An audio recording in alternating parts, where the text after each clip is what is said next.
apa kabar? Gimana nih weekend kalian? Pasti seru dong. Nah, Top 3 kali ini, Elsa Sofia akan menemani teman-teman semua dalam membahas 3 berita hangat minggu ini. Kira-kira apa aja ya? Nah, langsung saja, ini dia berita yang pertama. Puluhan massa aksi yang mengaku sebagai supporter PSM Makassar melakukan aksi unjuk rasa hingga menyerang dan merusak sejumlah fasilitas di kantor Gubernur Sulawesi Selatan. Senin 5 Desember 2022. Puluhan massa aksi tersebut masuk dan menduduki kantor Gubernur Sulawesi Selatan sambil membawa sejumlah petaka bertuliskan Matoanging PES Pagup Walkop. Diketahui, para massa aksi tersebut menuntut pembangunan Stadion Matoangin segera dibangun. Stadion mana? Stadion, teriak salah satu massa aksi. Selanjutnya, massa aksi kemudian mengamuk dan merusak sejumlah fasilitas serta berlarian keluar dari gedung. Deputi Infokom Demajman Muhammad Ibnu Al-Ghifari saat dihubungi menegaskan pihaknya tidak terlibat dalam aksi tersebut. Menurutnya, sejumlah kelompok yang melakukan aksi hingga pengerusakan merupakan aliansi yang terdiri dari sejumlah kelompok supporter PSM di Makassar. Mereka yang aksi itu adalah aliansi yang terdiri dari beberapa kelompok supporter di Makassar, pungkasnya. Sementara itu, PLT Kepala Satpol PP Sulawesi Selatan, Andi Rijaya mengungkapkan pihaknya telah berkoordinasi dengan Polda Sulsel mengenai kejadian aksi unjuk rasa yang anarkis di kantor Gubernur Sulsel itu. Kadang-kadang bingung juga sih tentang kejelasan Stadion Matoangin, tapi bukan berarti boleh anarkis ya. Pokoknya, ewa ke PSM. Nah, selanjutnya kita ke berita kedua nih. Berita kali ini datang dari Mahkamah Konstitusi atau MK yang melarang koruptor untuk nyalek. Nah, maksudnya apa ya? Ini dia beritanya.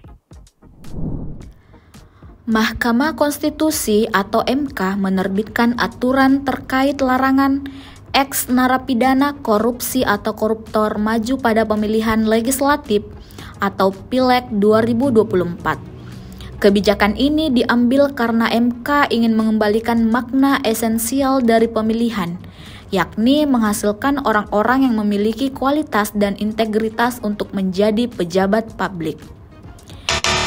Terkait hal tersebut, Komisioner Komisi Pemilihan Umum atau KPU Provinsi Sulawesi Selatan, Asram Jaya mengatakan, pihaknya masih menunggu peraturan KPU RI.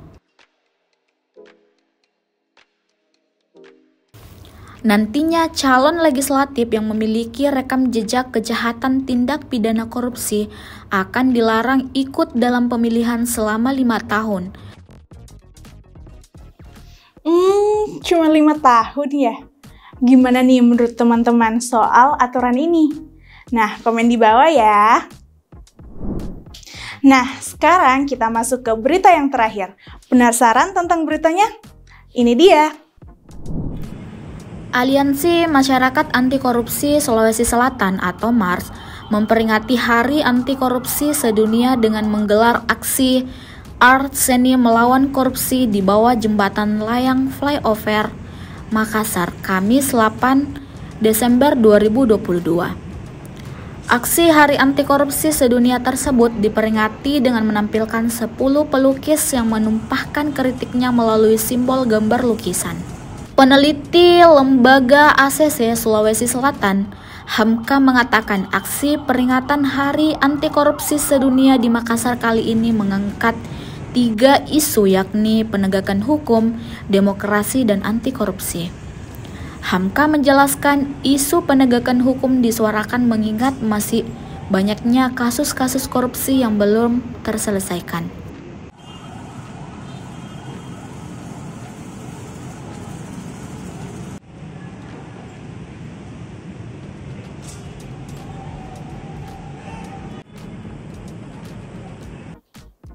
Sangat kreatif ya aksi demo kali ini, patut dicontoh. Sesuatu yang simple tapi bisa membawa pesan yang mendalam. Jempol deh buat teman-teman semua. Nah, itu saja 3 berita top 3 kali ini. Jangan lupa subscribe dan tekan tombol lonceng di bawah agar kalian tidak ketinggalan berita terkini seputar Makassar. Saya Elsa Sofia beserta seluruh kerabat kerja yang bertugas mengucapkan terima kasih dan sampai jumpa.